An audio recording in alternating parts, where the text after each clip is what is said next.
All right, you know not to interrupt someone during a job interview, and well, hopefully you know that. Also, come prepared, but if you've been searching for a job for a while now, your interview skills may need a refresher. And pageant coach Lorenzo, who is also a corporate interview coach, is here to help out. Lorenzo, thank you for these tips today and helping us out. What is the #1 tip for people interviewing for that new job? Well, you know, I think we all know the obvious tips of Sure. great eye contact, know the company, know the position in which you're interviewing for.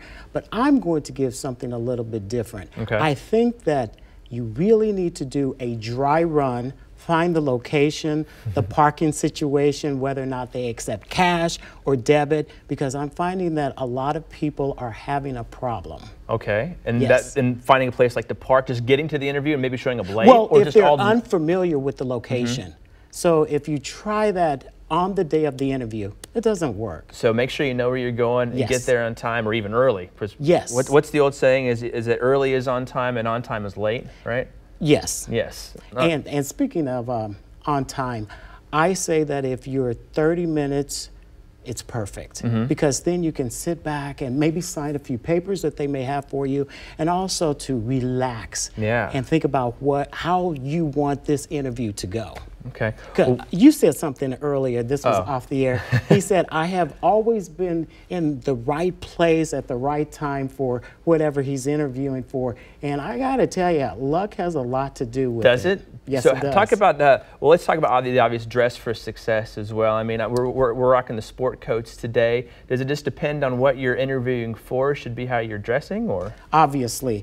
If you're going in as a gymnastics coach, obviously you wouldn't wear a suit and tie. But I would say for men, if they're going for an executive position, I think that they need to go in your basic black or blue. Okay. So don't do brown. Brown is muddy, nasty, dirty looking. Don't do brown, and definitely don't do green. But I have seen it. You've seen green. What about gray? Do you like the gray light is charcoal good. gray? Gray is good. Okay. And I don't like you have this shirt that is plaid, and I like a simple tie. Don't overdo it. A lot of people overdo it. All right. Well, what is the biggest don't for an interview then? I'm going to give something yet again that is not so obvious for women who come in with clangy, noisy jewelry. Drives me crazy. Yeah. and that's all you can think about is this jewelry flying everywhere and making songs on their arms. It isn't a good scene. And that's all. What did you say? I'm sorry. They're talking in my ear about don't chew gum. Obviously, we shouldn't do that. Yes. And don't eat salads. What? No, I never said that, but you really shouldn't eat dinner in front of the person who's That's not a good idea either. No, not a good idea.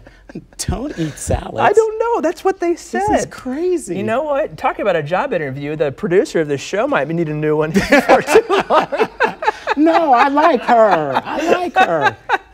All right, we talked about getting here 30 minutes before for the arrival time for the interview. And for our viewers who are bilingual, what's the best way to showcase that skill without, what's the best way to positively showcase that skill? First of all, if you have another language that you speak, plus speaking English fluently and avoiding Ebonics, I think is a huge advantage, because if we look at how the demographics are built in Kansas City, if you can speak Spanish and English both well, you're in, like Flint. Yeah, it seems like, I'm so sorry. What are they saying in your ear? They're just laughing at me now. But no, these are great tips, and it seems like you said, if you are bilingual, that's got to be such a plus in the resume. Even some of the folks here, when they're out in the field and reporting, they're able to communicate effectively in both English and Spanish, so it's a great skill to have. And I would say the #1 second language to know besides English is definitely Spanish. Okay. Thank you. Good tips, Lorenzo. We sure do appreciate it. Thank you for being here today.